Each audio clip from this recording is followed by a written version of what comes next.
Actuellement, je reçois énormément de messages qui me disent mon compte a été démonétisé, j'ai eu des problèmes de droits d'auteur, YouTube a démonétisé ma chaîne, YouTube a rejeté ma demande de monétisation. Donc dans cette vidéo, je vais vous expliquer pas à pas pourquoi votre compte a été démonétisé, la raison pour laquelle votre compte a été démonétisé, et par la suite je vais vous montrer des astuces pour ne plus être démonétisé, des astuces pour remonétiser votre chaîne YouTube et recommencer à gagner de l'argent grâce à votre chaîne YouTube. Et si tu as un de ces problèmes, je t'invite à rester jusqu'à la fin de la vidéo. Même si tu n'as pas actuellement ce problème, tu restes jusqu'à la fin de la vidéo, parce que si tu ne suis pas cette vidéo, tu auras ces problèmes dans l'avenir avec ta chaîne YouTube. Et rester jusqu'à la fin de cette vidéo et savoir ce que tu dois faire et ce que tu ne dois pas faire pour ne jamais être démonétisé. Sans plus tarder, on commence. Ce que vous devrez savoir premièrement, l'algorithme de YouTube est un algorithme qui est puissant. L'algorithme sait détecter une vidéo qui a été publiée plusieurs fois. Et même si la vidéo a été publiée sur d'autres réseaux, l'algorithme pourra détecter que la vidéo a été publiée sur Facebook ou TikTok avant d'être publiée sur YouTube. Et il y a énormément de personnes qui m'ont contacté que YouTube a rejeté leur demande au programme partenariat de YouTube. Pourtant, ils ont créé leurs vidéos, que les vidéos les appartiennent, qu'ils ont créé leurs vidéos eux-mêmes et que eux ne comprennent pas pourquoi YouTube a démonétisé leur chaîne. Ce que j'ai à vous dire, si vous créez des vidéos sur TikTok, Facebook et que vous voulez republier ces vidéos sur YouTube, vous aurez des problèmes. Mais ce que vous devrez faire d'abord, si vous faites des vidéos avec l'intelligence artificielle et c'est ces vidéos qui rencontrent ce genre de problèmes. Quel démon a bien pu inventer une arme aussi terrifiante? Des centaines de pays ont jadis signé des accords pour en interdire l'utilisation. Apparu pour la première fois durant la Seconde Guerre mondiale. Des vidéos où on voit là, où on dit top 10 de ces trucs, top 10 des pays africains, top 10 des joueurs africains. Et c'est ces vidéos-là qui ont de plus de problèmes avec les droits de monétisation. Donc premièrement, ce que vous devez faire, si vous finissez de créer votre vidéo, vous ne devrez pas partir publier la vidéo sur TikTok ou sur Facebook. La première des choses que vous devez faire, c'est publier d'abord la vidéo sur YouTube en question. Si vous finissez de publier la vidéo sur YouTube, en ce moment, vous pouvez partir reposter la vidéo sur TikTok ou Facebook. Sinon, qu'est-ce qui cause le problème? Parce qu'actuellement, il y a une vague de YouTubeurs qui sont sur TikTok, Facebook. Et leur travail, c'est de prendre les vidéos TikTok et Facebook et le poste sur YouTube. Et moi-même, je fais ce travail. Il y a d'autres chaînes cachées dont je ne dis pas le nom. Je prends des vidéos sur TikTok et je publie sur YouTube. Mais ce que je fais, je n'ai jamais rencontré de problème de monétisation. Ce que je fais, d'abord, je pars rechercher les niches sur TikTok. Parce que sur TikTok, il y a des niches putain de clics. Il y a des niches qui vont te permettre d'atteindre 100 000 abonnés facilement, rapidement. Voilà, en moins d'un mois, tu peux atteindre les 100 000 abonnés si tu prends des vidéos TikTok et tu publies sur YouTube. Mais maintenant, tu dois regarder d'abord que les vidéos que tu as prises sur TikTok, tu dois vérifier d'abord que la personne n'est pas sur YouTube. Tu dois prendre le nom de TikTok, tu viens sur YouTube, tu tapes le nom, s'il n'y a pas la vidéo d'abord. Et maintenant, tu vas faire énormément de recherches, tu vas taper le titre de la vidéo sur YouTube. Et si tu ne trouves pas la vidéo, tu vérifies tout. Tu vois que la vidéo ne se trouve absolument pas sur YouTube. C'est que tu as eu la mine d'or. C'est que tu pourras générer de l'argent sans travailler facilement, sans créer de vidéos. Mais derrière ça, il y a des personnes qui travaillent, qui créent des vidéos, qui publient sur TikTok et qui décident de venir sur YouTube parce qu'ils ont vu que sur YouTube, ils peuvent se faire énormément d'argent. Et c'est là qu'ils tombent dans le piège. Parce qu'ils vont croire qu'ils ont publié des vidéos, TikTok ça marche, ils vont venir publier ça sur YouTube. Or pourtant, il y a eu des personnes qui les ont dévancés. Il y a eu des personnes qui avaient pris leurs vidéos sur TikTok et qui sont revenus poster leurs vidéos sur YouTube sans les informer, sans qu'ils s'en rendent compte. Maintenant, ils vont venir sur YouTube, ils vont poster ces mêmes vidéos. Pourtant, il y a des chaînes qui utilisaient leurs vidéos. Je ne sais pas si vous comprenez ce que je suis en train de vous dire. Il y a des chaînes déjà, des chaînes YouTube déjà, qui publient leurs vidéos sur YouTube sans qu'ils s'en rendent compte. Maintenant, ils décident de venir sur YouTube en repostant leur TikTok. Et ils vont faire énormément de vues. Et là, YouTube ne va rien de dire. Il n'aura pas de droits d'auteur parce que pour les droits d'auteur, il y a un onglet sur YouTube Studio que tu peux regarder. Les personnes qui ont republié tes vidéos, tu peux décider de les signaler, les demander de supprimer les vidéos, ou tu peux décider de faire comme tu vois pas, tu laisses seulement. Et ces personnes-là, ils tombent dans ce piège-là. Ils vont republier leurs vidéos, leurs propres vidéos qui les appartiennent sur YouTube, mais sur YouTube, leurs vidéos ne les appartiennent plus parce qu'ils n'ont pas été les premiers à publier les vidéos. Et c'est ça la loi de YouTube. Sur YouTube, tu es le premier à publier une vidéo, la vidéo t'appartient partout. Il n'y a pas quelqu'un qui peut, même si tu n'as pas créé la vidéo, tant que tu es le premier à poster la vidéo sur la plateforme YouTube, la vidéo t'appartient. Les droits t'appartiennent sur YouTube et il n'y a pas quelqu'un qui peut contester ça.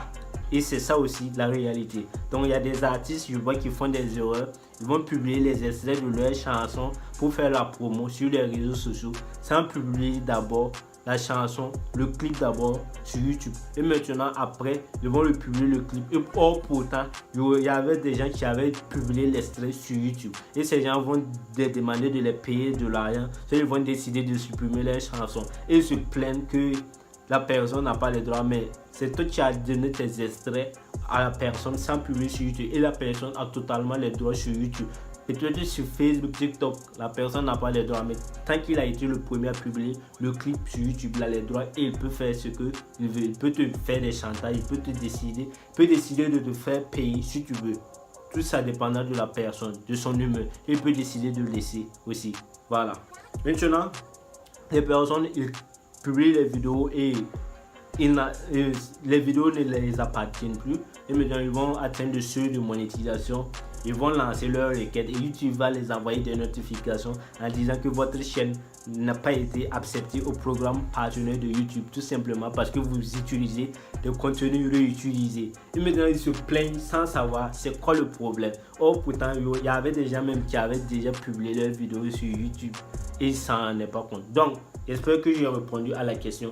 Donc, pour tous ceux qui ont des problèmes de droits d'auteur ou des problèmes de contenu réutilisé, c'est la réponse à cette question. Donc, si vous publiez des vidéos sur TikTok et Facebook, sachez si vous allez venir sur YouTube. Et c'est pas fort probable que vous serez accepté dans le programme partenaire sur YouTube. Soit vous allez créer des nouvelles vidéos que vous allez publier sur YouTube d'abord avant de migrer sur TikTok. Ça fait partie des problèmes liés au contenu réutilisé et les problèmes liés aux droits d'auteur. Et il y a des solutions aussi pour boucler ce problème. Donc, si tu publies des vidéos et que YouTube te dit que tu as eu des problèmes de contenu réutilisé, ce que tu as à faire, c'est de supprimer toutes les vidéos et de commencer à poster des nouvelles vidéos. Et ces vidéos, tu dois t'assurer que ces vidéos ne sont pas d'abord sur YouTube. Et si tu vois que ces vidéos sont sur YouTube, ce que tu vas faire, tu vas te mettre dans la vidéo.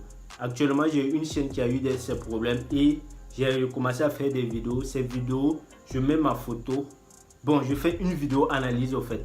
Je me cadre à côté de la vidéo. Je me laisse de côté comme ça. Et il y a la vidéo qui tourne et je suis de côté. Et ici, tu dois faire ce genre de vidéos si tu rencontres ces problèmes. Si tu vois que si tu n'es pas sûr que tes vidéos t'appartiennent maintenant, si tu n'es pas sûr qu'il y a des gens qui ont publié tes vidéos ou pas, si tu ne sais pas, si tu doutes sur tes vidéos, tu peux faire ce genre de vidéos. Donc tu prends une vidéo de toi, tu peux boire quelque chose, je ne sais pas moi, tu bois du truc ou tu t'assois, tu fais comme tu regardes la vidéo et tu coupes maintenant. Tu peux mettre la vidéo en haut et puis tu en bas, tu regardes. Soit tu te mets de côté, soit tu te cadres un peu dans la vidéo comme ça, l'entièreté de la vidéo ou quand tu vois, pour qu'on te voit dans la vidéo. Comme ça, ça montre que tu as modifié la vidéo avant de publier. Tu n'as pas publié la vidéo, voilà, comme ça, sans rien modifier. Tu es dans la vidéo et puis il y a la vidéo qui tourne et toi tu es de côté.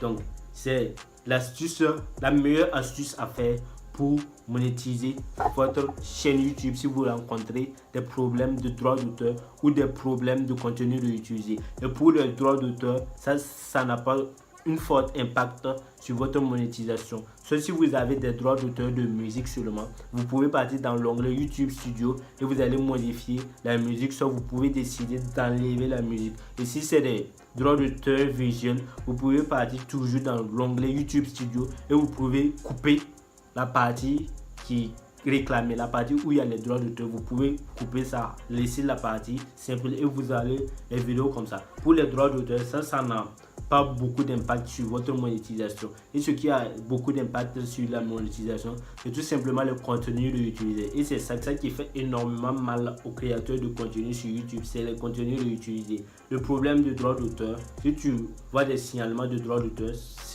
soit c'est la musique que tu as utilisée qui n'est pas une bonne musique, une musique protégée par, je sais pas, il y a des labels où leur musique tu dois pas utiliser, il y a des artistes aussi, leur musique tu dois pas utiliser. Donc tu supprimes la musique tout simplement, soit tu rentres dans l'onglet YouTube Studio, tu effaces la musique et puis tu remplaces par une autre musique, ça passe. Si c'est des droits d'auteur visuels, tu pars aussi toujours dans l'onglet YouTube Studio, tu coupes la partie laissée. Et si tu vois que ça c'est que tu vas perdre des séquences, tu peux reprendre la vidéo, tu repars dans ta table de montage, tu cherches d'autres images de stock, tu mets et la chanson, tu changes la chanson et tu postes ta vidéo tout simplement. Mais pour le contenu utilisé, c'est comme je t'ai dit, tu as jusqu'à prendre une vidéo et tu colles ta vidéo avec la vidéo en question. Je vais vous montrer des exemples que je fais et c'est ces méthodes qui marchent actuellement. Sinon, si tu veux poster les vidéos brutes comme ça ne va pas marcher. Tu auras toujours des alertes. Ta chaîne ne sera jamais monétisée parce que les vidéos que tu publies sur TikTok, Facebook, ces vidéos ne t'appartiennent plus. Tant que tu ne les as pas publiées premièrement sur YouTube, si ça soit dans n'importe quelle plateforme que tu prends, tu auras toujours ces problèmes-là. Et je vais faire une autre vidéo où je vais vous montrer comment vous pouvez gagner de l'argent sur YouTube en prenant des vidéos d'autres personnes. Et n'hésite pas à me dire dans les commentaires si tu veux que je fasse ce genre de vidéo. Je vais te faire une vidéo détaillée sur comment tu vas modifier, parler dans la barre de YouTube Studio, modifier les chansons, couper les rushs et tout ça. Dis-moi dans les commentaires, je vais te faire une vidéo détaillée sur ça. Sur ce, n'hésite pas à t'abonner, partager, liker et regarde dans la description, tu vas trouver des liens qui vont te permettre de voir des guides pour commencer à générer de l'argent avec le business en ligne. Et n'hésite pas à rejoindre mon canal Telegram, je partage beaucoup de trucs que je ne partage pas ici. Je suis, on se donne rendez-vous pour une nouvelle vidéo. Allez, peace!